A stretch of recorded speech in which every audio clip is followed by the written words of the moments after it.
There are two views of the Israeli military, what you hear in most of the media and the truth. I'm going to tell you the truth. I was the commander of British forces in Afghanistan. I have fought in combat zones around the world, including Northern Ireland, Bosnia, Macedonia and Iraq. I was also present throughout the conflict in Gaza in 2014.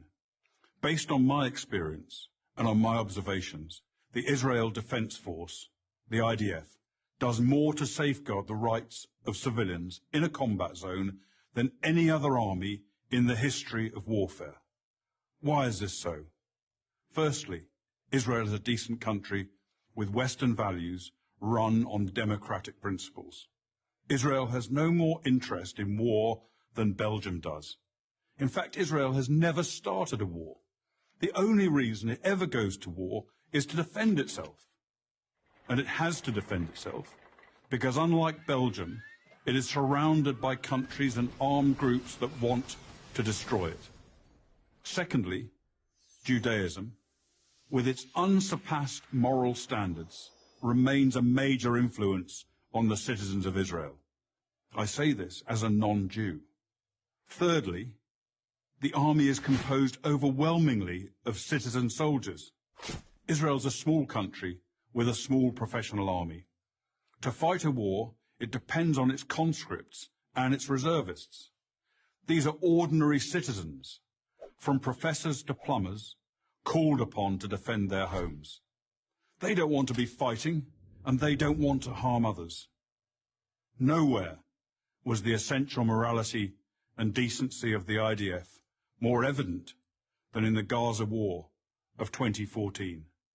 If ever there was a purely defensive war, this was it. The war was started by Hamas, the terror organization, designated as such by the US State Department that runs the Gaza Strip. In the first 6 months of 2014, Hamas launched hundreds of rockets at Israeli civilians. After repeated warnings from Israel to stop, the Israeli Air Force finally conducted precision strikes to halt the rocket fire, and the IDF advanced into Gaza to destroy a network of terror tunnels that Hamas had constructed to attack Israeli communities near the Gaza border. The IDF took extraordinary measures to give Gaza civilians notice of targeted areas, dropping millions of leaflets, broadcasting radio messages, sending texts, and making tens of thousands of phone calls. Let me repeat that.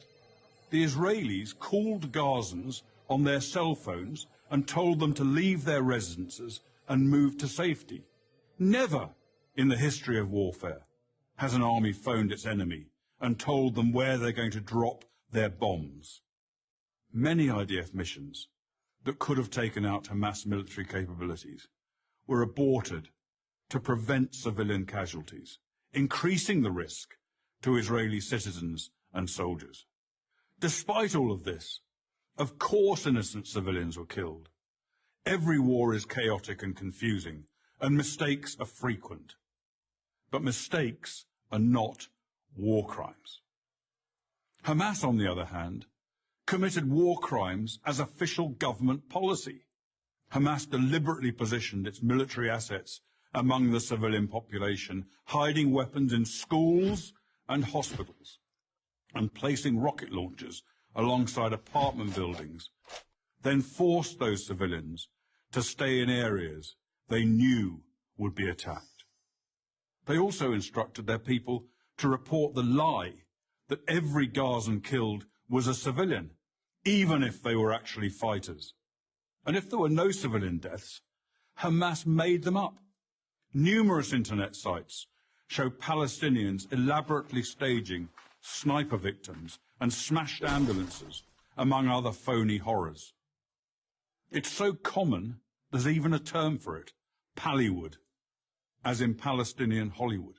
Ironically, it's the leaders of Hamas themselves who best understand the extraordinary measures the IDF will take to protect innocent civilians.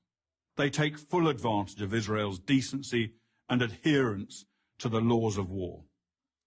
No army takes such risks in order to protect civilians as the Israeli army does. I say this as a professional soldier. I say it because it's true, and people who care about truth should know it.